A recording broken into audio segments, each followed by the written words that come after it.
Hello everyone, this is part 10 of What If Naruto was trained by Black Zetsu, and I hope you guys enjoy this video and to like, to subscribe, to share, and check out the playlist, to see more comment down below. Now let's start the intro. They call me a god. They call me a god. They call me a god. Join my membership, the perks are great. It's in the description. So, what am I supposed to do with this? Tenten gave him a look that suggested she thought the answer was pretty obvious. Use it. I thought you'd like it. I do. He reassured her, hoping to revert what looked to be disappointment crawling upon her features. It's just, well, I can't exactly use it in the middle of a fight, can I? It was the gift he'd received from Tenten 3 weeks ago, a simple but elegant flat bow, about 4 feet long and made from polished yew. Based on the designs carved along the bow's length, a series of simple swirls that twirled together, Naruto heavily suspected that the kunoichi had painstakingly crafted the weapon herself. After the initial excitement of the bow had worn off, the blonde had been left with a pensive frown. Sure, the weapon was meant for long-distance attacks, which suited him just fine, but it was impractical to use in most combat situations, especially in comparison to his knives, and would require extra time to learn, time that would detract from the training he wanted to rededicate himself to. He liked the idea of it, just not the execution. Tenten looked mildly put out. I thought that it would suit your fighting style, you know, distance. Besides, would you have used a Naginator or a Kusarigama if I'd gotten you one of those instead? Naruto had to admit that the answer to that was probably, no. While both weapons would suit him better in melee situations simply because they allowed him to control the space between himself and his opponent better than his knives, putting in the time and effort to learn anything bukijutsu related that didn't pertain to bettering his knife fighting skills was just prolonging his training. Tenten had clearly given some thought to the fact that he wasn't interested in learning anything more complex from her arsenal of weapons, though it still didn't explain how he was supposed to make use of the flatbow now in his possession. You know, she continued, archery is about more than just learning to use a bow and arrows. It is, sure. It requires patience, timing, discipline, plus it builds up your upper arms. Naruto was forced to accept that, while he'd gotten better at the things Tenten had mentioned, there was still significant room for improvement. All right, he said, managing to withhold the sigh he felt bubbling within, so how do we start? Tenten stepped closer, moving behind him and lifting his arms, and the bow, into the proper positions. The blonde had to fight the urge to flinch away from her proximity, her nearness emulating a smothering entrapment. He trusted Tenten more than he trusted most of the other people he regularly interacted with, though considering his paranoia, that wasn't saying much, but with how he viewed people nowadays, his first instinct was to avoid letting anyone get close to him, either physically or emotionally. This situation seemed scarily like both. Not that he fully understood the emotional aspect, that trended rather closely with how people thought and viewed others, and while he could follow the potential logic of generalizations and the majority, there were always outliers. Case in point, him. After the moment where the brunette had shared her past with him, and even just before that, with the obvious tension between her and Ino in Yamanaka Flowers, Naruto wondered if there was something that his friend wasn't telling him. Which reminded him, hey, he interrupted her lesson, did you get into a fight or something with Ino? We never even really met before Tsunade-sama came back. Why? Naruto remembered thinking the same thing when he'd looked at the confused expression Tenten had worn in the face of Ino's hostility, but it was still nice to get confirmation. Not that it made explaining the two girls' interactions with each other, or him, any easier, but he was at least eliminating things. Nothin'. You were saying. As the bun-haired girl continued her lesson, Naruto tried to focus on her words and not on how her arms were around him in a parody of an embrace, her chest pressed flush against his back, and what it all could mean. It was just to help him learn archery, he told himself, and that was all. He hoped. LLL. Naruto ducked under a sideways chop and tried to sweep out his opponent's feet. She stepped back and then stomped on his outstretched leg, attempting to shatter the bones there and leave him incapacitated. He immediately rolled to the side and then jumped up as the ground shuddered and broke, using a little bit of wind manipulation to move his body in midair and avoid his opponent as she shot past him with a fist extended. Both landed on the ground and turned to face the other, Naruto watching for the next move. Tsunade placed her fists on her hips. HMPH, not bad, kid. Thanks, Tsunade-sama. Was that an actual jutsu you used in the air? The blonde shook his head. He'd been practicing with expelling small bursts of wind from his mouth and hands, similar to the violent wind palm and wind stream technique, to aid his aerial mobility if he ever got stuck in that situation. It wasn't quite flying, nor was that the aim, though that would be pretty cool, but it was definitely better than staying there and taking a direct hit from either taijutsu or ninjutsu. Tsunade seemed to stare at him for a long moment before relaxing her stance. Alright, we're done here. Grappling for an attempt to bond with the older blonde, Naruto asked, Tsunade-sama, I wanted to apologize again for how our first meeting went. Can I make it up to you somehow? The Sannin let out a bark of laughter. What? Like a date? He blanched. Well, no, not rare. Look, kid, none of this, she gestured between the two of them, is anything more than a little payback for what you did to me. I'll train you to dodge things, kick the shit out of you, and heal you if Jiraiya forces me to, but we don't have any sort of relationship beyond that. You're not a medic nin, you're not my friend, and despite Jiraiya's insistence, you're not like Nawaki. You want to bother someone, find Shizune, she seems to like you, Kami knows why, but stay the hell away from me. I've got bigger priorities than this. And with that, she turned and walked back to the hospital. Naruto watched her go with a thoughtful frown. In all the time he'd trained with Tsunade, he'd never quite been able to connect with her as Zetsu had suggested, even by being polite and trying to play on their familial history. She seemed to hate him just as much as she had upon their first meeting, justifiably so, considering he'd poisoned and kidnapped her, yet the professional relationship was copacetic enough. It was slightly worrying that he couldn't charm her in the same way he had Jiraiya, Asuma, and Shizune, especially considering how her field of expertise directly countered his, but after failing to bond with her so often, he was starting to wonder if it even mattered. Maybe their lack of relationship was actually more of a boon than a hindrance in this regard. It would imply that she wouldn't bother with him when his plan finally went into motion. More worrying about the situation was that it set a strange precedent that Zetsu was wrong about something. That idea gave him enough pause to force him to reconsider the idea that his tutor was manipulating him in some way, though he still couldn't figure out how it benefited the plant man to do so. He thought about it for a long moment as he left for the training field Team 10 typically used, but eventually discarded it. Zetsu led him through the nose a lot, but his words always matched with things Naruto had experienced firsthand. His caution about Tsunade had been just that, a warning that she could pose a threat to his plans, if she was so inclined, not a foregone conclusion that she would interfere. Besides, for Zetsu to be wrong, evidence was needed, and the facts that the plant man stated were all supportable. Konoha's citizens believed in the Wall of Fire, there were more male shinobi than kunoichi, Akatsuki was a threat, none of those were disprovable things. His tutor was clever enough to formulate opinions based on experience, and those opinions tended to trend true more often than not. Not for the first time since actually grasping the lessons Zetsu taught him, and setting the stage for his own path, Naruto made a mental note to be wary of the things his tutor said. Ninja were untrustworthy by nature, and that went doubly so for Nukanen. Until the former Kusanin actually steered him wrong, however, his suspicion was simply unfounded paranoia, and the plant man's words were well heeded and appreciated. With regards to Tsunade, though, Naruto wasn't sure if there were any more steps to take. He understood the danger she posed, had tried to mitigate it, and failed. If the Sannin wasn't interested in his affairs, then maybe he didn't need to worry about trying to get close to her anymore. That was a bit of a relief. He didn't really have any more ideas, or desire, if he was honest, to do so. He made it to the training area and set himself up opposite a training post, scrubbing thoughts of the blonde woman from his mind.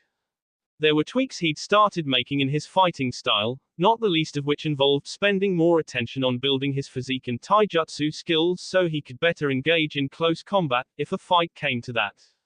It was one of the reasons he'd decided to take Tenten up on her offer to train him in archery.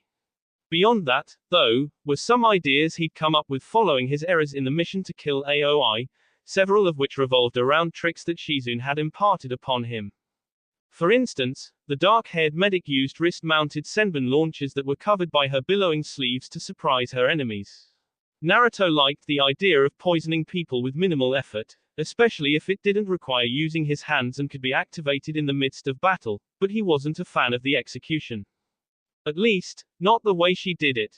Truthfully, Aoi had given him the idea when he'd shot Senbon at the blonde from his umbrella's tip. Granted, that could have simply been a mechanism he'd triggered, but with how many uses chakra had, why couldn't he tweak the technique to work for him? The idea was to combine the Senbon shadow clone technique with a little bit of wind manipulation so that he could shoot poison needles from their hiding place in his sleeves and retain a stock for future rounds. Ideally, he would eventually be able to perform the technique without hand seals, as he'd done with the Dokugiri and the wind technique he desperately used against Aoi, but actually figuring out how to create the jutsu came first. His first attempt focused a bit too hard on the wind manipulation and the needles shot from his sleeve so fast that they embedded themselves halfway up their lengths in the wooden post. They also didn't replace themselves, he noted dully, walking up to the wood and tugging the Senbon free. Trying to compensate for this deficit, the second attempt filled his sleeve to the brim with Senbon in a perfectly executed Senbon shadow clone technique. He cursed as he pulled the extra weapons from his sleeves and readied himself for a third attempt. 24 tries later, Naruto was cursing his own ineptitude. Given that the technique was more of a way to protect himself in a worst-case scenario than something that would replace the Senbon cage bunshin, learning it wasn't imperative, but that didn't make it any less irritating that he couldn't figure it out. He took a deep breath and let it out, trying to release his frustrations. It had taken him far longer to learn to manipulate wind and use the attack prevention technique. There was no reason he should be getting so upset over failing a couple dozen times. A slew of unwanted emotions, residual feelings from the failed mission, was driving him to impatience, and that was only likely to make the success of the jutsu that much harder. Relax, he told himself, trying to analyze the problem. He could either multiply the Senbon with the Senbon shadow clone technique or push him out with his elemental chakra, but doing both was proving impossible. Probably because of the timing. There was too small a window between the time the needles multiplied and when he could manipulate the wind to push him out, in what basically amounted to a small, modified wind release, violent wind palm. Aoi had done it, though, the needles that had sprayed from his umbrella had been ejected in the same manner Naruto was trying to imitate with his wind chakra. And there was no way all those Senbon had simply been stored in the umbrella, either. It was far too small for the volume of needles to have fit. So what the blonde was trying to accomplish was possible, hell, his enemy had tried to kill him with it. What did he call it again? Joro Senbon. He was drawing inspiration from the wrong technique. Naruto almost wanted to slap himself for his own stupidity. The memory secured, he spent another 2 hours working on his physical training before leaving to talk to Jiraiya about the Senbon shower technique. If the work had already been done for him, there was little point in trying to reinvent the wheel when the foundation had already been laid. LLL. Naruto sat at his kitchen table, mulling over his conversation with Jiraiya. The Sannin had been inordinately pleased to have him approach for help with a jutsu, even if it hadn't been one of the ones he'd wanted to pass down. Still, the white-haired man knew enough about the Senbon shower technique, due to Konoha's long-standing conflict with the Hidden Rain, to impart his expertise to the blonde, and now Naruto knew the theory behind it. Practice would take care of the rest. Strangely, he'd picked up something else from the Godime as well, Fuinjutsu. Jiraiya was one of the, if not the most, proficient sealing experts in Konoha, and he, almost desperately, wanted to pass on the tricks of his trade. Despite not wanting to indulge his sometimes teacher, Naruto had given it some thought and decided that there were boons to learning Fuinjutsu, or at least aspects of it. He had no intention of delving into the subject as deeply as the older man had, but after working with Tenten and her summoning abilities, not to mention his own storage scrolls, the art of sealing had him intrigued. Its applications to his fighting style were interesting, and secretly, he hoped that sealing had the answer to his question of poison pellets. His mahogany jars were useful, but they were bulky and obvious, which was problematic. Poison pellets were much more condensed and subtle, but the problem was that he had no idea how to funnel the gases into such a small shape, or what the tiny spheres were actually made of. Sealing, he suspected, was the answer, one he sought to further improve himself. Evolution, after all, was the key to survival. The blonde had several distinct abilities that he could separate out in his mind. his botanical knowledge and poisons, his skill with wind release ninjutsu, his ken and bukijutsu, and his physical training and stealth. Becoming better than he was required perfecting those skills individually and then meshing them together, supplementing his knife fighting skills with his wind manipulation abilities, for instance. Evolving those talents to become more lethal was also integral to his growth, hence his upgrade from kunai to senbon to longer senbon to hunting knives. Or, alternatively, from poison-tipped weapons to bottled gases to actually being able to orally expel dangerous fluids. But it was always safer to have a backup, like learning the senbon shadow clone technique or the senbon shower move, which was why he wanted access to his toxins through both ninjutsu and a second means. Now that he'd learned of his own overconfidence and started to rectify that, the hypocrisy of seeking out help to become independent burned less, reduced to smoldering embers in the wake of his desire to enact his plan. The blonde was smart enough to find the appropriate ways to improve himself, and wise enough to not attach himself wholeheartedly to the people he had to rely on to do so. Zetsu's lesson of using others to learn things while not putting his faith in them to actually do a good job of it remained firmly in his mind. With Asuma for futon ninjutsu, Jiraiya for seals, Tenten for weapons, Shizune for poisons, and the rest of his training learnable through self-tutelage, Naruto felt that he had enough coverage for anything he'd encounter. His abilities were well-rounded enough, once they were improved upon, that he had multiple options to choose from while in the field. However, there was one other thing he wanted to try learning, but he was sure that the only person who could help him wouldn't. Despite his plea to his mentor after the failed Chunin exams, Zetsu was still opposed to outright teaching him things, not to mention the plant man wasn't even around right now to do so, meaning that independent experimentation was needed. He walked over to the vine Ino had put up on his wall, a star jasmine, he'd learned, one that hadn't yet bloomed, and grabbed its trailing end. Chakra, he thought, holding the plant and remembering back to what Zetsu had told him. Everything can be done with chakra. Summoning the energy within, he pushed it to his hand and let it flow through the vine. It convulsed briefly before becoming ramrod straight, as taut as the bowstring he'd been practicing with. Then it collapsed, becoming flaccid, only to return to its hardened state in the next second and then oscillate between the two extremes. Naruto experimented with the vine for a moment, plucking it like the strings of an instrument to test its tension, before releasing his chakra and letting it return to its natural state. The technique was pliable, simple, he supposed that anything could be weaponized if it was provided with chakra and the wielder knew what he was doing, and better yet, bountiful. Plants grew over most of the known world, making the land itself his weapon. Naturally, more testing would be required to understand how to make the vine keep a consistent form, not to mention the best ways to utilize each plant, but the potential was there, and that was what mattered. Unsurprisingly, Zetsu had been right when he'd said that nature could be either a worthwhile friend or the harshest of foes. He wondered briefly if it had been part of the plant man's plan to drive him to this point all along, but then discarded it. That required far more foresight than his tutor, who liked to live in the moment, seemed to possess, and was probably a moot point.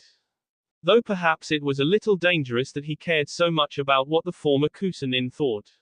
It said something that the person whose opinion he valued the most, who would argue shouldn't be valued at all, would be considered insane, or, at the very least, far less sane than others the blonde hung around, by the rest of the world. Or maybe society was crazy, and he was the only sane person. Scary thought. Not that it mattered, either way, he had a direction, and that was enough for the moment. LLL. Sarutobi Asuma walked into Yamanaka Flowers while Naruto was manning the front counter, the cigarette that seemed a permanent fixture of his person noticeably absent. Naruto was surprised to see him. He'd been looking for the man for weeks now, with no luck. Hey Asuma-sensei. The taller shinobi made a non-committal noise that might have been mild surprise. How's it going, Naruto? Pretty good. Where have you been? Mission. Can't say anything else, sorry. Oh, well, do you have some free time?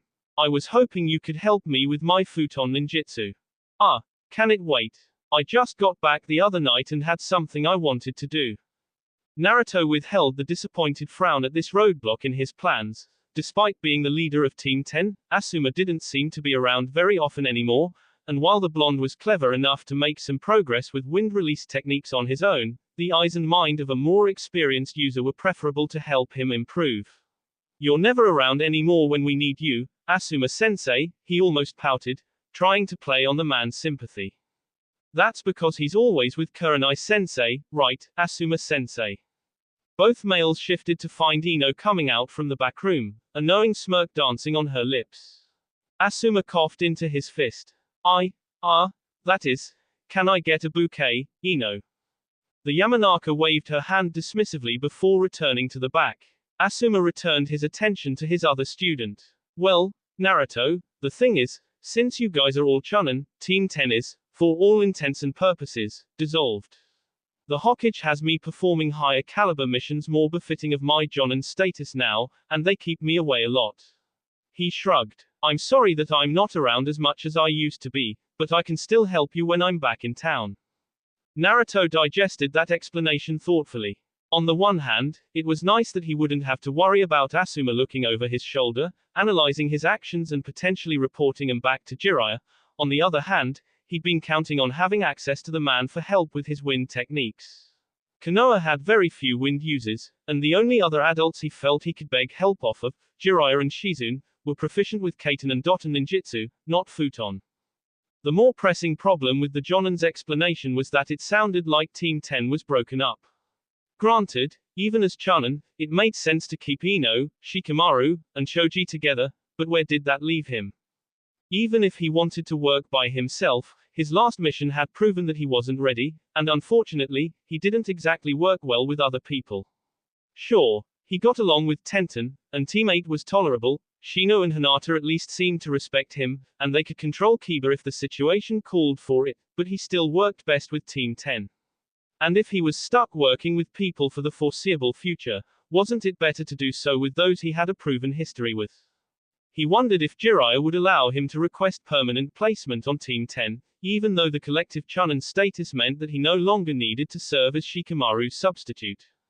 Ino came back into the room, prompting Asuma to continue talking, though it seemed likely that he was trying to fill the emptiness to draw attention away from his supposed relationship with Kurenai than anything else. Don't worry, you guys will probably still work together a lot, given your training and abilities. Shikamaru will probably take lead most of the time, since he's the most senior chunin out of you four. So, Naruto, did you want to meet up tomorrow afternoon? Yeah, sure. Great, Ino said, placing a fresh bouquet of red roses and carnations, representing true love, fascination, and distinction, Naruto noted, in Asuma's hands before clapping her own together. Now off you go, she continued, pushing their teacher towards the door. It's rude to keep a lady waiting. Say hi to Kurenai-sensei for us. Asuma tried to protest her words, but he was already out the door by the time he managed to stutter anything, the chiming of the bell announcing his departure. Ino sighed. He's hopeless. And cheap. He didn't pay, Naruto pointed out. Ino waved his words out of the air. It's fine. Besides, he's trying to be romantic, he doesn't need to pay. Don't you think it's sweet? The spiky-haired blonde thought that his teammate's logic was a little flawed. Many people came in to purchase flowers for their loved ones, not just Asuma, and if none of them paid, he was sure the flower shop would be out of business, but decided not to say so. If her previous infatuation with Sasuke was any indication, Ino's ideas of romance were strange, questionable, and not open to debate. Naruto shrugged and turned away, missing the disappointed frown his fellow blonde directed at his back when he did so. He needed to figure out what questions to ask Asuma tomorrow while he had the other wind users' time, not waste his time with trying to understand the behavior associated with notions of love. LLL. As seemed to be the norm with those who were older and more experienced than him, Naruto discovered that Asuma had been right about who he would be teamed up with on missions. The partners he had over the long stretch of months that defined his zealous rededication to training were typically the former members of Team 10, often performing escort or capture missions, though there were times when it was just him and Ino out gathering information as part of Jiraiya's spy network. When Shikamaru got roped into helping proctor the semi-annual chunin exams, Naruto was placed with Team 8 on border patrol while Ino and Choji partook in other responsibilities. None of the missions were anything that could be considered too dangerous, certainly nothing on the level of his solo mission to reclaim the Nadime's Sword of the Thunder God, and the blonde wasn't sure whether to be grateful or annoyed for such scenarios, While it was good that his life wasn't really in any jeopardy, said missions also didn't push him to his limits and test his newly honed abilities. But in the ninja world, things changed at the drop of a hat, and given the C-ranked turned A-ranked mission to the Land of Waves in his early days as a genin, Naruto wasn't as surprised as he probably should have been when a similar situation struck again. Apparently, there was a faction of the village hidden in frost that was dissatisfied with the treaty held with the village hidden in clouds. Konoha, as the next closest major village, was willing to work with the group towards a mutually beneficial conclusion, which was why Team 10 had been deployed to escort the small entourage from its home to the Hidden Leaf. That Kumo wanted to stop such a meeting was obvious, though why Jiraiya had sent their team, which wasn't really combat specialized, was beyond the blonde. The delegation from Shimogakuren consisted of a husband and wife, the young son, Naruto estimated him to be about 10 years old, and a middle-aged man who had all the upright pompousness of a politician. They'd brought with them 2 frost jonin as guards, though the blonde privately thought that their rank was probably inflated. The minor hidden villages seemed to have lower standards for promotion than the greater ones like Konoha and Kumo, probably to make their forces look greater than they really were. They were barely within the Land of Fire's territory when Ino's head snapped around, platinum blonde ponytail whipping in an arc with the motion. "Move," she yelled. Choji and Shikamaru reached into the wagon carrying the frost delegation with elongated arms and shadows, grabbing the family of 3 from within and moving away from the vehicle just in time for a ball of lightning to impact it.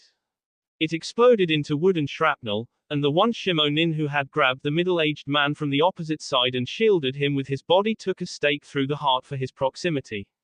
The politician scrambled to where the Nara and Akamaki had taken up defense positions around the remaining members of the company, darkness whipping around the former in his shadow sewing technique and the latter triple the size to better protect their clients. Kumo Nin descended from the trees like hailstones, half of the squadron moving to engage the 2 Chunin.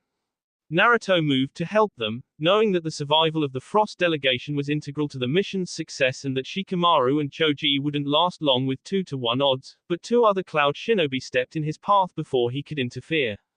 Over their shoulders, he could see Ino and the remaining Shimonin fighting one opponent each. If it wasn't for the direness of the situation, Naruto might have found the whole thing morbidly amusing. This was the exact situation he'd been looking for to test his skills, just without the pressure of having to protect civilians and his teammates. He told himself not to use the Shinra Bansho as he might have 8 months prior, instead forming the cross seal for the Cage Bunshin and summoning 3 shadow clones. They immediately set out to engage the Kumo Nin brandishing a katana, leaving him to deal with the other enemy by himself. Deciding that time was of the essence, he withdrew his hunting knives from his sleeves and set himself up to fight. In the beginning of the battle, where first moves exposed a lot about each person's abilities and allowed the opponent to combat them, the blades were innocuous enough that seeing them wouldn't reveal any important skill he couldn't compensate for later. A bolt of lightning shot out from his enemy's fingertips, and Naruto instinctively blocked with his blades, channeling wind chakra along their length to gain the elemental advantage. He scowled a little at being forced to reveal his affinity, the elemental advantage aside. So much for hiding my skills. Summoning more chakra along his blades, he started slashing the air, sending out sickles of wind chakra that flew at his opponent. As the Kumo Nin dodged, Naruto steadily moved closer, pressing his advantage. A sudden scream split the air. Naruto didn't flinch at the sound, but his opponent did, glancing in the direction of his comrade. The blonde dove forward, driving the chakra extended, poisoned tip of his right knife into the Cloud Shinobi's stomach even as a kunai imbued with lightning chakra whizzed overhead and struck the ground behind where he'd been standing. There was a crunch of splintering wood, and he released his hold on his now stuck blade, whirling around from the destroyed log and leveling his weaponless arm at the surprised Kumo Nin even as he sank waist deep into the ground via the attack prevention technique. Arashi Senbon. Needles blasted out from his sleeve cuff, a seemingly endless barrage that gave the other shinobi the appearance of a pincushion. His flak jacket protected him from the worst of the hail, but the number of senbon tipped with deadly nightshade that pierced his skin was enough to put him down for the count. Naruto took a brief second to glance over at the Kumo Nin who'd been fighting his doppelgangers to find the man dead, blisters covering his too pale skin. It was him the scream had come from, courtesy of the Doku Cage Bunshin he'd been fighting. The cloud of smoke that also accompanied the dispelling of his shadow clones had given him pause some months prior, What if, instead of harmless smoke, the shadow clones burst into something more devastating, like his manchineel gas? The poison shadow clone technique was the fruit of his labors, a surprise for any opponent that managed to deal his duplicates a lethal blow. Evolution, integration, those were the keys he'd been missing in his training and fights up to his encounter with AOI. It was all well and good to have a variety of skills to play with, but it was too easy to counter them individually. Without mixing his abilities together, there was a predictability, and thus a susceptibility, to his attacks. Yes, he'd done some integration before, but that was bare bones, and his single-minded focus in certain areas had blinded him to the opportunity he'd embraced over the past number of months. This was an entirely different level from before, and it was working. The enemy's death confirmed, he dug into his weapon pouch and hurled several small pellets against the ground. Thick, dark smoke crafted from burning detritus and fallen undergrowth exploded out of them, and Naruto went through the signs for the contracting funnel technique to cloud him within the eye of the haze. Obstructed from view, he slipped underground with the attack prevention technique, and once there, placed his hand upon the nearest tree root. In the middle of the forest, surrounded on all sides by nature, there was no hiding from his chakra. This was a trick he'd adapted from something Zetsu had once said about being able to sense anyone if they were touching some piece of flora. He wasn't exactly sure how it worked for his tutor, but in trying to mold plants to be his weapons, this was the first idea he'd focused on perfecting. As a non-sensor type, the Shinrabansho had its limits during execution, for him, but if he could use the expansive network of roots and plants to create a sort of map in his mind's eye while underground, well, the possibilities became endless. There you are. The ninth Kumo Nin, the one who'd almost hit him with a lightning-imbued kunai while he'd fought his teammate. The one he assumed had dispersed all three of his poison shadow clones and inadvertently killed his other teammate, was perched in a tree on the outer fringes of the path they were on. His Midori Shiyoku no Jutsu, the green sight technique which allowed him to see through plants, allowed him to visualize the network of plants and determine if there were foreign entities touching them. Things like bugs and small animals showed up as blips, and with practice, he'd learned to ignore them.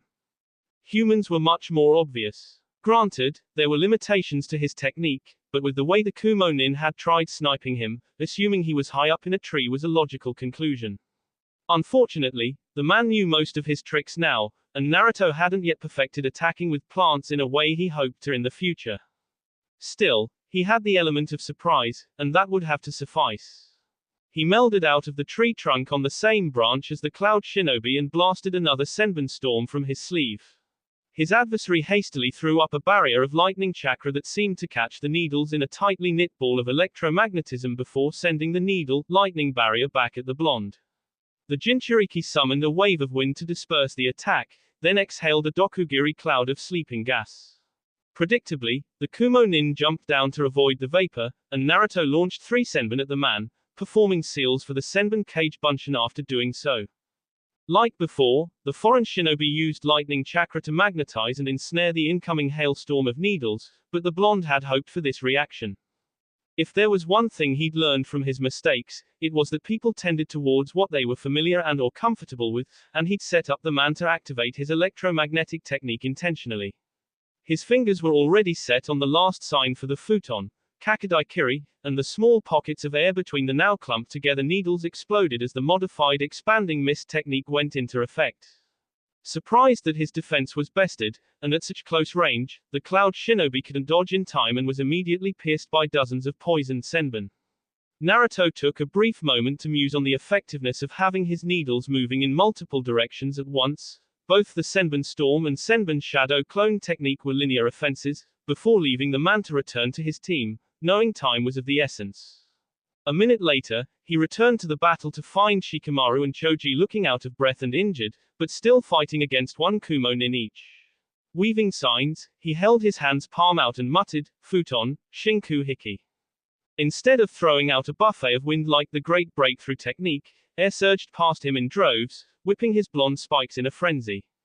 The Kumo Nin fighting Choji, who was nearer, was lifted off his feet, the Akamaiki enlarging himself even further to better withstand his teammates' wind release, vacuum pull. When the Cloud Shinobi turned to find the source of the wind pulling at him, Choji transformed himself into his meatball tank form and used the same pull to increase his momentum. The Kumo Nin didn't know what hit him as he was crushed by the large teen's mass. Naruto slipped underground with the Shinra Bansho to avoid the same fate as his teammate barreled over his location. When he resurfaced, Shikamaru was finishing strangling his opponent with his clan's shadow neck bind technique, having also taken advantage of the distraction provided by the blonde's jutsu to finally capture his adversary. He glanced over in Ino's direction, finding her slumped over in the arms of the Shimo Nin, obviously in the midst of using her mind-body switch technique on the Kumo Nin she'd been fighting. Her body began to stir, and the Frost Shinobi helped her to her feet while the Cloud Shinobi collapsed like a puppet with its strings cut, his brain function destroyed by one of the Yamanaka clan's techniques. It's just like Hokage-sama said, she told her teammates upon regrouping with them. Shikamaru rubbed the back of his neck. Troublesome. We got lucky, I think they were expecting a group of Shimonin, and not an escort from Konoha. No offense, he added when the remaining Frost Shinobi scowled at him, apparently offended by the fact that the Hidden Leaf Shinobi were trained better. Nice job, Naruto. After we got the first two, they figured out how to avoid us and started focusing more on attacking the clients than us, so we had to prioritize defense over offense. No big deal, replied the blonde, watching as Ino moved on from healing Choji to Shikamaru. When she finished with the Nara and turned to him, Naruto held up his hands and grinned. I'm good. Ino fixed him with a gimlet stare, but after a once-over of his person, realized that he had no injuries. She snorted. Well, nice to see I don't have to bandage you up for once. You're welcome, he called as she went to offer her services to the Shimo Nin. In her place, he walked up to Choji and offered him a jar of ointment, which the larger team began to spread over the more minor injuries Ino had skipped over to conserve chakra. Shikamaru sighed, and Naruto's attention swiveled back to their leader. Well, with no wagon, we'll have to carry them the rest of the way. What a pain. Ino, take point, he ordered, hoisting the 10-year-old delegate on his back amid a squawk of surprise. Unsaid went the fact that she would have to strain her sensory skills to the limit to make sure no one ambushed them again. Naruto, your rearguard. He nodded. Want some? He prompted, holding up a second jar of balm for the Nara. Shikamaru shook his head. If you've got something to get me through the next couple hours, though, I wouldn't complain. Wordlessly, Naruto unraveled one of his small, newly crafted storage scrolls and unsealed a single mahogany jar. He passed it to Shikamaru, who immediately uncorked it and brought it to his lips, gulping it down. Inside was water imbued with honeysuckle, rosehips, and mint, all exposed to his chakra, an energy booster of his own design which lacked the negative repercussions, but also chakra supplementation, that came with utilizing soldier pills. The Nara had acquired a taste for the concoction on previous missions, when haste was required and his lower stamina was a hindrance. Closing and storing the parchment, he then grabbed the wife of the remaining trio as Choji and the Shimo Nin carried the last two. Neither he nor Shikamaru possessed the physiques to really carry people, and Ino needed to remain unhindered to serve effectively as both censor and medic, not that she was a more likely candidate than either of the two males to bear a person on her back. Still, regardless of the fact that he was currently acting as a pack animal, Naruto allowed a small smile to cross his lips. He'd been confronted by an unfavorable situation and ended up coming out on top, and all without the assistance of anyone else. Progress, he thought with satisfaction as they raced towards Konoha. That was all he wanted confirmation of. LLL. That will be all for this video. Be sure to like, subscribe, share, and comment down below for more videos. Goodbye.